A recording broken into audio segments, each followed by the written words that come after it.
Bismillahirrahmanirrahim. Assalamualaikum warahmatullahi wabarakatuh.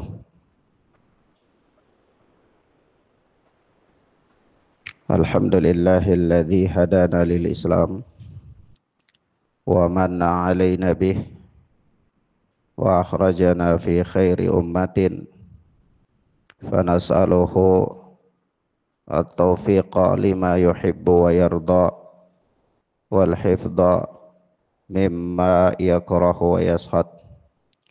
Fa nusalli wa nusallimu ala habibina wa sayyidina Muhammad ibn Abdullah wa ala alihi wa ashabihi wa man sara ala nahjihi ila yaumil qiyamah. Amma ba'd. Ikhwanna fid din, a'azzani Allahu wa iyyakum. Kita masuk pada bab yang baru dari kitab Aqidah Salaf Ashabul Hadis oleh Al-Imam Abu Uthman As-Sabuni rahimana rahimahullah. Ini berkata Al-Imam, la tudakhalul jannatu bi'amalin. Jadi seorang tidak bisa dimasukkan ke dalam surga semata-mata hanya dengan amalan yang dilakukan olehnya. Artinya surga itu tidak bisa diraih hanya dengan amalan, atau dengan amalan semata-mata itu tidak bisa dapat menjadi harga bagi surga Allah Subhanahu wa ta'ala. Karena nikmat dan karunia Allah itu terlalu jauh lebih besar dan lebih luas dari amal-amal yang dilakukan oleh manusia. Ya, naam. Berkata Imam As-Sabuni rahimana wa rahimahullah, wa yatakiduna wa yashhaduna anna ahadan la tajibu lahul jannatu wa in kana amaluhu hasanan wa ibadatuhu akhlasal ibadat wa ta'atuhu azkat ta'at wa tariquhu murtada. Yaitu ashabul hadis, ahlu sunnati wal jamaah, mereka berkeyakinan dan mereka bersaksi bahwa tidak ada seorang pun yang pasti memperoleh surga, atau tidak ada seorang pun yang dijamin secara otomatis untuk masuk surga. Wa in kana amaluhu hasanan wa ibadatuhu akhlasal ibadat. Meskipun amalannya baik dan ibadahnya sangat ikhlas. Wa ta'atuhu azkat ta'at. Dan demikian pula meskipun ketaatannya itu adalah setulus-tulus ketaatan. Wa tariquhu murtada, dan meskipun perjalanan hidupnya berada di atas keridaan Allah Subhanahu wa ta'ala, illa ayat an yatafaddalallahu alaihi fayujibaha bimannihi wa fadlih.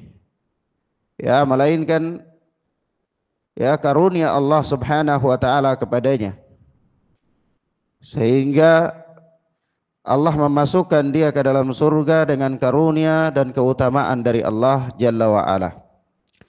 Idh amalul khairil ladzi amilahu lam yatayassar lahu illa bitaysirillah azza ismuhu. Karena amalan kebaikan yang dilakukan olehnya, jika tidak dimudahkan oleh Allah, maka dia tidak bisa untuk melakukannya. Dia tidak mudah untuk melakukannya. Lam yatayassar lahu illa bitaysirillahi azza ismuhu. Yani dia tidak akan mudah untuk melakukan sebuah amalan melainkan dengan kemudahan dari Allah, melainkan dengan kemudahan dari Allah Subhanahu wa ta'ala. Falau lam yuyassirhu lahu lam yatayassar. Jika sekiranya Allah tidak memudahkan dia untuk melakukan amalan, lam yatayassar, maka dia tidak akan mudah untuk melakukannya. Walau lam bihadihi li fi'lihi lam yuhda lahu abadan bi juhdihi wa jaddihi. Ya. Dan kalau Allah Subhanahu wa taala tidak memberinya petunjuk untuk melakukan amalan tersebut, ya, Allah tidak memberikan dia taufik, memberikan dia hidayah, bimbingan untuk melakukan amalan, niscaya lam yuhda lahu abadan bijuhdihi wa jaddihi. Niscaya dia tidak akan mampu, ya, tidak akan diberikan hidayah untuk mengamalkan amalan tersebut selama-lamanya. Bijuhdihi wa jaddihi. Ya. Bagaimanapun kesungguhan dan upaya yang dilakukan olehnya. Nah, ya, di sini ikhwan fiddin azanillahu wa iyyakum, Al-Imam As-Sabuni rahimana wa rahimahullah, beliau menerangkan kepada kita secara umum, ya, bahwa salah satu di antara akidah Ahlus Sunnati wal Jamaah yang berjalan padanya ashabul hadis itu mereka mengatakan tidak ada seorang pun yang dia masuk surganya Allah Subhanahu wa taala semata-mata hanya dengan amalan. Hatta para nabi, para nabi. Tidak ada. Kalau hanya dengan modal amalan, maka tidak ada. Ya, kenapa? Karena sebaik apapun amalan yang dilakukan oleh seseorang, seikhlas apapun ibadah yang dibangun oleh seseorang, setulus apapun ketaatan yang dilakukan oleh seseorang, perjalanan hidupnya diridai oleh Allah Subhanahu wa taala itu karena taufik Allah, karena taufik dari Allah Subhanahu wa taala. Sekiranya Allah tidak memberikan dia taufik, maka dia tidak akan mampu melakukan ketaatan. Dan seandainya Allah tidak memberikan kepada dia keikhlasan, maka dia mungkin saja bisa beramal tapi dia tidak akan ikhlas. Dia tidak akan sanggup ikhlas dalam beramal. Karena keikhlasan itu butuh taufik dari Allah Subhanahu wa taala. Sekiranya dia melakukan suatu amalan ketaatan kepada Allah, dia giat dalam melakukan amalan ketaatan kepada Allah, maka kesungguhan dan giatnya itu adalah juga karena taufik Allah Subhanahu wa taala. Sebab itu singkatnya seorang tidak bisa beramal kalau Allah tidak memberikan dia taufik untuk itu. Seorang tidak bisa mudah untuk melakukan suatu ibadah kalau Allah tidak memudahkan dia untuk melakukan ibadah itu. Maka di sini kalau sekiranya ibadah saja itu butuh taufik Allah, maka bagaimana amalan itu bisa menjadi harga bagi surganya Allah Subhanahu wa taala? Ya, sementara orang itu bisa beramal saja adalah karena kemudahan dan taufik dari Allah Subhanahu wa taala. Kemudian Al-Imam As-Sabuni mendukung ucapannya ini dengan membawakan di sini dua ayat. Beliau membawakan dua ayat. Kata beliau, qala Allah azza wa jalla, Allah azza wa jalla berfirman, walaula fadlullahi alaikum wa rahmatuhu ma zaka minkum min ahadin abada walakinnallaha yuzakki may yasha. Ya, kalau sekiranya bukan karena karunia dan rahmat Allah kepada kalian, ma zaka minkum min ahadin abada. Ya, tidak ada seorang pun dari kalian itu yang dibersihkan oleh Allah dari dosa-dosa. Tidak ada. Ya, tidak ada yang dibersihkan dari dosa. Walakinnallaha yuzakki man yasha, akan tetapi Allah membersihkan siapa yang Allah tabaraka wa taala kehendaki. Surat An-Nur ayat yang ke-21. Wa qala mukhbiran an ahlil jannah, dan juga Allah Subhanahu wa taala berfirman ketika mengabarkan tentang penduduk surga. Wa qalu alhamdulillahilladzi hadana li hadza wa ma kunna lanahtadiya laula an hadanallah. Ya, ini kata Allah azza wa jalla ketika mengabarkan perkataan, ya, penduduk surga. Wa qalu, oh, penduduk surga itu mereka berkata, alhamdulillahilladzi hadana li hadza. Ya, segala puji bagi Allah yang telah menunjuki kita kepada surga ini, ya, yang telah menunjuki kita kepada surga ini. Wa ma kunna lanahtadiya laula an hadanallah. Ya, Yaitu kalau Allah tidak memberikan kita petunjuk, niscaya kita tidak akan mendapatkan petunjuk. Kita tidak akan mendapatkan petunjuk. Kalau Allah tidak menunjuki kita, ya maka kita tidak akan mendapatkan petunjuk untuk itu. Ini penduduk surga ketika mereka bersyukur atas karunia Allah yang dengan Allah memasukkan mereka ke dalam surga itu, maka mereka mengatakan, menisbatkan itu kepada Allah Subhanahu wa taala. Alhamdulillahilladzi hadana lihada. Segala puji bagi Allah yang telah menunjuki kita untuk ini, yaitu untuk surganya Allah Jalla wa ala. Naam. Baik. Ikhwanna fiddin, a'azzani Allah wa iyyakum. Sebab itu kalau kita lihat ya, amalan ya. Ini sebenarnya ada beberapa kisah, banyak sekali ada kisah-kisah yang menunjukkan orang-orang yang memang mereka luar biasa dalam ketaatan kepada Allah Subhanahu wa taala, tapi kemudian akhirnya dia mendapatkan kesengsaraan. Begitu pula ada orang-orang yang dalam kehidupannya itu dia berada bukan dalam keadaan sebaik-baik orang atau sebaik-baik ketaatan, tetapi karena dengan rahmat Allah Azza wa Jal, Allah memberikan kepadanya surganya Allah Azza wa Jal. Ada satu kisah ya, saya pernah mendengar dari rekaman Syekh Saleh Fauzan hafizana wa hafizahullah, yaitu beliau pernah menceritakan ada seorang pemuda ya. Ada seorang pemuda itu dia pernah satu ketika dia terdampar di suatu pulau yang tidak ada penduduk sama sekali. Maka di situ dia putuskan untuk menghabiskan waktu-waktunya dalam beribadah kepada Allah Subhanahu wa taala. Maka sepanjang hidupnya orang ini dia mengabdi, dia takarrub, mendekatkan dirinya kepada Allah Azza wa Jalla sepanjang hidupnya. Ya. Maka singkatnya ketika dia meninggal, Allah Azza wa Jalla memerintahkan untuk memasukkan dia ke dalam surga dengan rahmat Allah Subhanahu wa taala. Maka dia katakan, ya Rabb, ya Allah, kenapa masuk surga dengan rahmatmu, bukan masuk surga dengan amalan-amalanku? Maka kata Allah Azza wa Jalla kepada para malaikat, kalau begitu hitung amalan dia, ya, dan hitung nikmat-nikmat yang aku berikan kepada dia. Maka ternyata seluruh amalan yang dia bangun sepanjang hidupnya itu, seluruh amalan kebaikan yang dia sanggup untuk lakukan ketika itu sepanjang hidupnya, kalau dia lakukan ibadah, dia mampu lakukan ibadah ini, dia lakukan ibadah apa saja yang dia sanggup lakukan, dia lakukan, ya, sebagai suatu bentuk ketaatan kepada Allah. Dan itu bukan waktunya sehari dua hari, tapi sepanjang hidupnya orang ini, ya, dihitung ternyata tidak sanggup, ya, tidak setara dengan nikmat penglihatan yang Allah berikan kepadanya. Tidak setara dengan nikmat penglihatan yang Allah Azza wa Jal berikan kepadanya.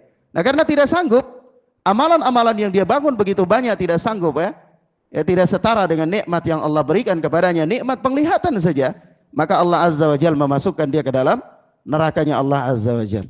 Ini Ini bukti bahwa amalan itu tidak bisa menjadi harga bagi surganya Allah Azza wa Jal. Nah, begitu pula kita lihat ya. Kita lihat ada kisah di Bani Israel ya. Ada kisah di Bani Israel, yaitu disebutkan oleh Al-Imam Muslim di dalam sahihnya dari sahabat Abu Hurairah radhiyallahu taala anhu, yaitu Abu Hurairah mengatakan Rasulullah sallallahu alaihi wasallam bersabda, qama rajulun lamma hadarahul maut li banihi idza ana mittu fa ahriquni thumma thanuni thumma runi fir rihi fil bahr. Ada seseorang di Bani Israel itu, dia berwasiat kepada anak-anaknya. Dia bilang, kalau nanti aku mati, maka bakarlah jasadku ini, kemudian hancurkanlah dia, lalu taburlah dia di tengah lautan pada saat angin yang sangat kencang. Pada saat angin yang sangat kencang. Lalu fa wallah la in qadarallahu alayya la yu'adzibani adaban ma adzabahu ahadan. Dia katakan, demi Allah, jika Allah mampu atas diriku, sungguh dia akan mengadabku dengan adab yang tidak pernah dia timpakan kepada seorang pun. Jadi orang ini dia berwasiat supaya kalau dia wafat, itu jasadnya dibakar, ditumbuk halus jadi debu, lalu tunggu angin kencang, maka dibuang di tengah lautan. Maksud dia apa? Supaya Allah tidak bangkitkan dia lagi. Nah kalau Allah tidak bangkitkan dia, berarti dia lolos dari azab Allah Azza wa Jalla, gitu kan? Makanya dia katakan, seandainya kalau Allah itu mampu bangkitkan aku, maka Allah pasti akan mengadab aku dengan adab yang tidak Allah adabkan kepada seorang pun. Ini dia lakukan itu karena dia apa? Takut kepada Allah Azza wa Jalla. Maka kemudian apa? Di sini dikatakan oleh Rasul sallallahu alaihi wasallam, yaitu apa? Fafa'alu dzalik. Ketika dia wafat, apa, anak-anaknya melakukan itu, ahli warisnya melakukan apa, wasiatnya itu. Ternyata fajama'ahallahu faqala ma hamalaka ala sana'ta. Ternyata ketika itu, ketika hari kiamat tiba, Allah Subhanahu wa taala mengumpulkan orang ini. Ya, dalam sebuah riwayat itu Allah perintahkan kepada bumi untuk mengumpulkan serpihan-serpihannya itu. Maka seluruh serpihan debu yang sudah sedemikian rupa itu dikumpulkan, lalu Allah Subhanahu wa taala menciptakan dia kembali, membangkitkan dia kembali. Begitu Allah ciptakan dia, Allah bangkitkan dia kembali, Allah tabaraka wa taala bertanya kepadanya itu, ma hamalaka ala ma sana'ta. Apa yang membawa engkau sehingga engkau berwasiat seperti ini? Ya, gerangan apa yang mendorong engkau untuk melakukan yang demikian? Maka kata orang ini, qala makhafatuka, ya, yang membuat aku melakukan yang demikian ini karena takut terhadap adab-Mu ya Allah. Maka apa yang terjadi? Kata Nabi, faghafaralah, Allah Subhanahu wa taala mengampuni dia. Allah Jalla wa ala mengampuni dia dan memasukkan dia ke dalam surganya Allah Subhanahu wa taala. Ini satu kisah ya, ikhwan. Kita lihat, orang ini dia dalam kehidupannya tidak punya amalan-amalan, tapi memang dia punya iman, ya. Dia punya iman. Dan kurangnya pengetahuan dia tentang sebahagian dari sifat-sifat Allah, ya. Lalu dia mencoba untuk lolos dari adab Allah Azza wa Jalla karena ketakutan, bukan karena pembangkangan, tapi karena ketakutan. Ketakutan ini dibangun di atas apa? Adanya iman apa tidak? Adanya iman. Adanya iman. Oleh sebab itu kalau kita lihat penjelasan Al-Hafidh Ibnu Hajar Asqalani dalam Fathul Bari, kita lihat penjelasan Al-Imam An-Nawawi dalam Syarah Sahih Muslim, kita lihat penjelasannya Syekhul Islam dalam Majmu' Fatawa, mereka mengatakan bahwa ini orang dia punya keimanan. Dia punya keimanan. Tapi kurangnya pengetahuan dia terhadap sebahagian dari sifat-sifat Allah Azza wa Jalla.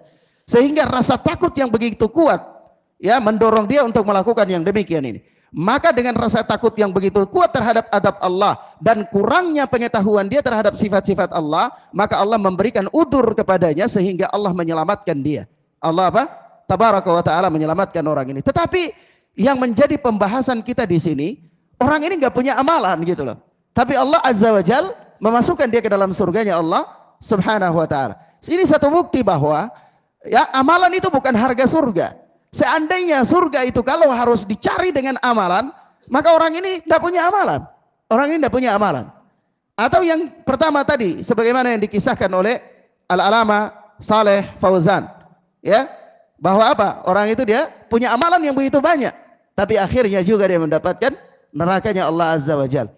Dan begitu pula kita sudah sering, ya, kita sudah sering melihat kisah ada dua orang di Bani Israel bersaudara, satu taat dan satu tidak taat kepada Allah Azza wa Jalla. Maka apa? Yang taat ini setiap kali dia ketemu saudaranya yang tidak taat itu dia selalu katakan aksir, aksir, berhenti, berhenti.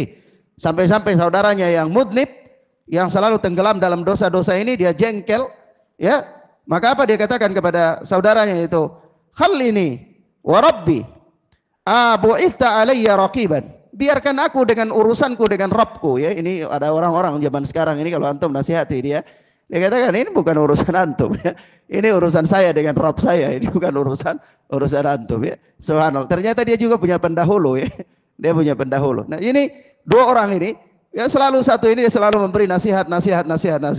Orang yang dinasihati ini jengkel. Dia katakan biarkan aku, ini urusan aku dengan Rabbku. Apakah engkau diutus untuk menjadi pengawas? Ya. Apakah engkau apa? Diutus untuk menjadi pengawas. Maka apa yang terjadi? Dia katakan, fa wallahi la yaghfirullahu laka aw la yudkhilukallahul jannah. Ya, dia katakan demi Allah, Allah tidak akan mengampuni engkau. Atau dia katakan bahwa demi Allah engkau tidak akan masuk surga. demi Allah engkau tidak akan masuk surga. Singkatnya, ketika mereka berdua ini wafat di hari kiamat, Allah pertemukan mereka. Lalu apa? Allah tabaraka wa taala bertanya kepada orang yang giat dalam beribadah itu, akunta bi aliman au kunta alama fi yadi qadiran. Kata Allah azza wa jalla, apakah engkau itu lebih tahu, engkau tahu terhadap apa yang ada di sisiku, ya ini perkara gaib, atau engkau mampu, atau engkau punya kemampuan terhadap terhadap takdirku yang ada di sisiku. Maka Allah subhanahu wa ta'ala perintahkan orang yang mujtahid dalam beribadah itu untuk dimasukkan ke dalam nerakanya Allah azza wa jalla, dan Allah subhanahu wa ta'ala mengampuni orang yang tenggelam dalam dosa itu, dan Allah berikan dia rahmat. Akhirnya Allah masukkan dia ke dalam surga dengan rahmatnya Allah subhanahu wa ta'ala. Maka di sini kalau coba kita lihat ya, ada sebab ya, sebab yang kecil saja, mungkin dalam pandangan kita itu kecil saja. Ketika orang yang bersungguh-sungguh dalam beribadah ya, dia sangat bersungguh-sungguh dalam beribadah. Dia melakukan ketaatan demi ketaatan. Tetapi dia mengucapkan satu kalimat yang mungkin bagi kita sederhana saja. Ya, tetapi kata Abu Hurairah, walladzi nafsi biyadihi la takallama bikalimatin ubaqat dunyahu wa akhiratuhu. Ini orang wa akhiratahu. Orang ini dia demi zat yang jiwaku berada di tangannya, dia telah mengucapkan satu kalimat yang menghancurkan dunia dan akhiratnya. Dunianya dan akhiratnya. Kita lihat ya. Dia itu membangun ibadah. Dia dalam hidupnya itu membangun ibadah. Sepanjang hidupnya dia beribadah kepada Allah. Tapi dia melakukan satu sebab, yang dengan sebab itu Allah memasukkan dia ke dalam nerakanya Allah azza wa jalla. Maka kita katakan surga dan neraka itu bukan tidak bisa diklaim oleh seseorang, dan amalan itu tidak bisa menjadi harga. Amalan tidak bisa menjadi harga. Amalan tidak bisa menjadi harga untuk selamat dari neraka. Amalan tidak bisa menjadi harga untuk mendapatkan surganya Allah azza wa jalla. Ya. Nah, sebab paling mendasarnya kita katakan di antara sebab-sebab yang lain ya. Sebab paling mendasarnya itu adalah karena rahmat yang Allah berikan kepada kita itu terlalu luas dan terlalu banyak sekali. Hatta seseorang mampu menghindar dari sebuah kemaksiatan itu juga karena rahmat Allah. Hatta seseorang mampu beramal dengan amalan ketaatan itu juga karena rahmat Allah subhanahu wa ta'ala. Baik. Sampai di sini paham ya ikhwan? Nah, di sini ada perkara penting sekali, yaitu ini para ulama sering ketika membahas masalah ini, mereka susupkan satu pembahasan ya. Mereka susupkan satu pembahasan, terutama ketika mereka membahas tentang hadis seseorang yang beramal dengan amalan ahli surga sampai dia dekat dengan neraka satu hasta, dengan amalan dengan surga satu hasta, kemudian dia dahului oleh takdir Allah dan dia masuk neraka. Dan hadis yang semisal itu mereka mengatakan di sini ada satu perkara penting, yaitu perkara al-kibr wal ujub. Perkara al-kibr wal ujub. Yani apa? Orang dia membangun amalan sebagaimanapun itu hendaklah dia takut kepada Allah, dia tenggelam. Seorang muslim atau seorang yang beriman kepada Allah, dia membangun amalannya itu dia harus tenggelam di atas rasa harap dan rasa takut kepada Allah azza wa jalla, sehingga dia harus bersihkan dirinya dari al-kibr wal ujub. Al-kibr wal ujub. Ya, dia takut terhadap kibr dan ujub. Kenapa? Karena ketika orang itu dia membangun amalan tidak bisa menjadi harga bagi surga, lalu untuk apa dia kibr dengan amalan yang dia lakukan? Ya, untuk apa dia kibr dengan amalan yang dia lakukan? Oleh sebab itu al-kibr itu apa? Al-kibr itu dalam bahasa Arab itu kalau secara bahasa itu sombong. Secara bahasa apa? Sombong. Tapi secara istilah para ulama itu mereka mengatakan ya, kalau kita lihat dari sisi bahasa, al-kibr itu biasanya disandangkan dengan pengertian itu adalah at-ta'adhum. At-ta'adhum itu membesarkan diri, ya, merasa diri lebih besar dari yang lain. Perhatikan baik-baik, merasa diri lebih besar dari yang lain. Paham ya? Tapi kalau ujub, apa perbedaan ujub? Dijelaskan oleh Al-Alama Ibnu Qayyim Al-Jauziyah di dalam Madarijus Salikin. Ini ujub dan kibir ini saudara dekat. Saudara dekat. Tetapi bedanya, kibir itu merasa diri lebih besar jika dibandingkan dengan orang lain. Paham ya? Mungkin dari sisi harta dia rasa dia lebih kaya dari orang lain yang fakir, ada bandingannya dari orang lain. Dari sisi ilmu dia rasa, oh saya lebih berilmu dari si fulan. Dia bandingkan dengan orang lain. Ya, sehingga apa? Dia merasa besar dia merasa dirinya lebih besar jika dibandingkan dengan orang lain. Tapi kalau ujub, itu dia merasa dirinya besar terhadap nikmat Allah tanpa menyandarkan nikmat itu kepada Allah. Paham? Jadi ujub itu juga apa? Merasa diri besar, merasa diri pantas, merasa diri layak terhadap nikmat-nikmat yang Allah berikan tanpa menyandarkan bahwa nikmat itu berasal dari Allah Subhanahu wa taala. Itu ujub. Dia tidak punya perbandingan dengan orang lain. Tapi kalau kibir itu punya perbandingan dengan orang lain. Paham ya? Mahfum ya ikhwan? Meskipun mereka berdua ini saudara dekat, ya. Nah, sebab itu kalau Ibnu Qayyim dalam Madarijus Salikin itu mengatakan al-kibru qarinul ujub, ya. Kibir itu saudara dekatnya, teman dekatnya al-ujub. Hanya saja al-kibir adalah, dan beliau berikan definisi begitu dalam Madarijus Salikin. Tetapi ikhwan, kalau secara istilah itu para ulama mengambil istilah definisi kibir itu dari hadis Nabi. Dari hadis Nabi, yaitu apa? Al-kibir itu apa?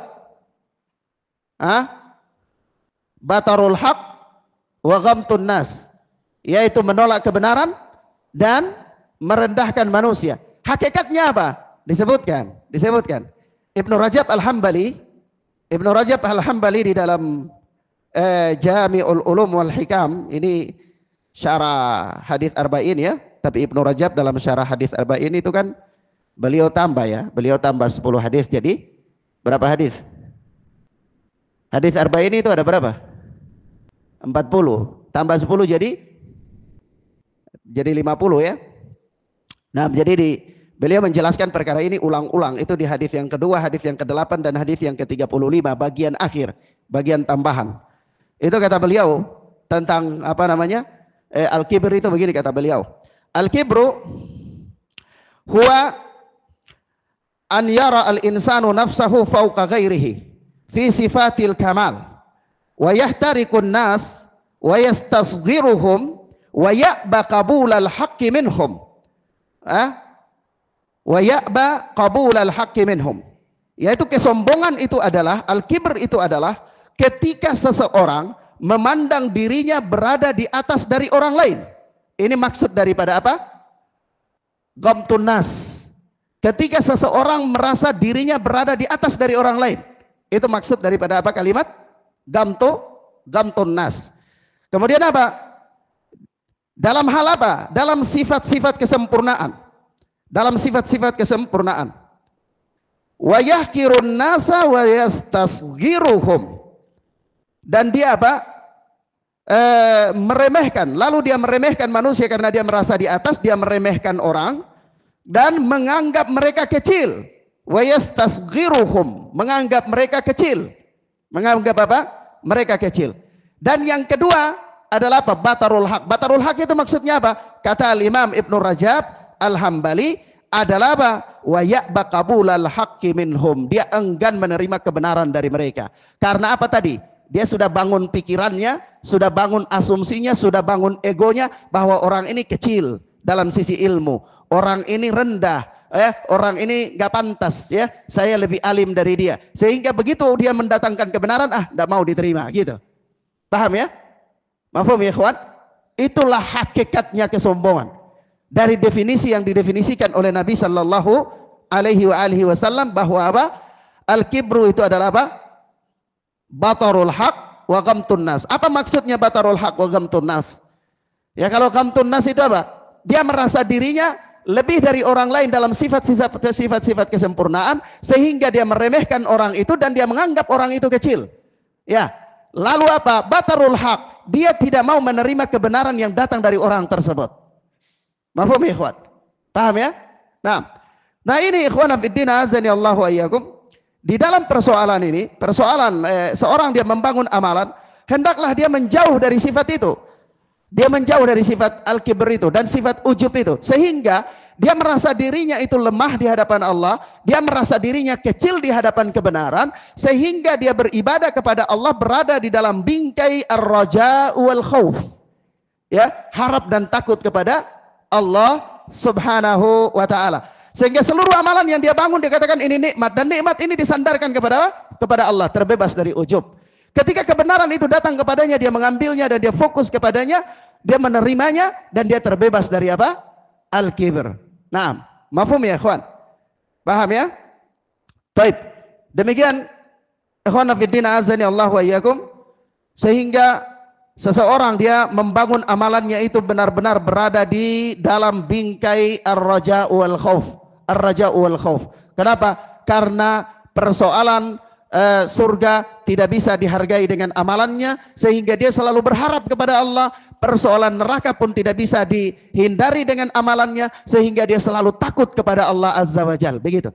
Mafhum? Kalau dia itu merasa sudah besar, merasa sudah sempurna dalam melakukan amalan, sudah merasa hebat dalam beramal, maka dia akan menganggap semuanya itu kecil dan dia menganggap dia selamat. Dia selamat. Dia akan selamat. Dan inilah tiga perkara yang membinasakan manusia. Tiga perkara, di antara tiga perkara yang membinasakan manusia itu apa? Takjub dengan diri sendiri. Di antara tiga perkara yang membinasakan manusia itu takjub dengan dirinya sendiri. Mafhum ya ikhwan? Naam. Baik. Demikian akhwana fiddin azani Allahu wa iyyakum. Ini yang bisa kita sampaikan pada kesempatan yang mubarakah ini, dan kita katakan, ya ikhwan, sebagai penutup ya, manusia, kenapa kita itu harus menjadi orang yang beramal atau hidup dalam membangun amalan kita itu di dalam lingkaran harap dan takut kepada Allah? Karena kita sepakat ya, kita sepakat bahwa orang yang paling bertakwa dari kita dan orang yang paling takut kepada Allah dari kita itu adalah para nabi. Ya. Dan sayyidnya para nabi itu adalah Muhammad sallallahu alaihi wasallam. Tapi apa yang dikatakan oleh Nabi sallallahu alaihi wasallam? Kata beliau apa? Wallahi inni la akhsyakum lillahi wa atqakum lahu. Ya, demi Allah aku ini orang yang paling takut kepada Allah dari kalian, dan aku orang yang paling bertakwa kepada Allah dari kalian. Tapi apa yang terjadi dalam kehidupan Rasulullah? Suatu saat beliau sholat malam itu sampai apa? Tatafarrad, yakni terbelah, pecah kaki-kaki beliau karena lamanya berdiri dalam apa? Sholat malam beliau. Sampai-sampai Aisyah radhiyallahu taala anha mengatakan, ya Rasulullah, bukankah engkau adalah orang yang dosa-dosanya diampuni dan dijaga oleh Allah Azza wa Jal? Ya, dan seterusnya dari sebagaimana yang datang dalam hadis Nabi sallallahu alaihi wasallam. Tapi Rasulullah, antum bayangkan kalau antum lihat dalam kehidupan ibadah Rasulullah sallallahu alaihi wasallam, itu beliau orang yang benar-benar sangat orang yang mujtahid, orang yang paling bertakwa, orang yang paling sungguh-sungguh dalam beramal dan seterusnya. Tetapi dalam kondisi demikian, beliau itu adalah la akhsyakum lillah wa atqakum lahu. Orang yang paling takut kepada Allah dan yang paling bertakwa kepada Allah dari kalian. Lalu siapa kita? Siapa kita? Ya. Sebab itu apa? Beliau dalam kondisi yang paling takut, dalam kondisi yang paling bertakwa saja, beliau itu sering berdoa apa? Ya muqallibal qulub tsabbit qalbi ala dinik, ya musarrifal qulub sarrif qalbi ala taatik. Ya wahai zat yang maha membolak-balik hati manusia, baliklah hatiku dalam ketaatan kepadamu. Wahai zat yang maha memalingkan manusia, maka palinglah hatiku dalam apa? Agamamu, dan seterusnya. Ini Rasulullah. Ini apa? Rasulullah sallallahu alaihi wasallam. Beliau dalam kondisi demikian paling bertakwa, paling takut, tapi beliau apa? Senantiasa fokus dan sungguh-sungguh beribadah kepada Allah. Artinya ibadah yang beliau bangun itu berada dalam apa? Bingkai rasa harap kepada Allah dan rasa takut kepada Allah Azza wa Jal, sebagai satu bentuk syukur kepada Allah Subhanahu wa ta'ala. Karena kalau orang dia sombong, kibir, itu dia tidak bersyukur. Dia merasa dirinya hebat, dia tidak akan pernah bersyukur terhadap nikmat-nikmat kehebatan yang Allah berikan kepadanya itu. Dia mampu sholat malam dengan enak. Kalau dia tidak menganggap bahwa itu kehebatan dia tidak akan menyandarkan kemampuan itu karena dari Allah. Maka dia, ini karena ketakwaan saya, ini karena kehebatan saya, ini karena saya alim, ini karena saya demikian dan demikian. Maka dia tidak akan menjadi hamba yang bersyukur kepada Allah Tabaraka wa ta'ala. Sehingga orang kalau dia hidup, dia membangun amalannya di antara rasa takut dan rasa harap, itu akan berbuah rasa syukur kepada Allah Subhanahu wa ta'ala. Naam. Baik. Ila huna ya ikhwan naktafi bihadzal dars wa sallallahu ala nabiyina wa ala alihi wa sahbihi wasallam. Subhanakallahumma bihamdika asyhadu an la ilaha illa anta astaghfiruka wa atubu ilaik. Wassalamu alaikum warahmatullahi wabarakatuh.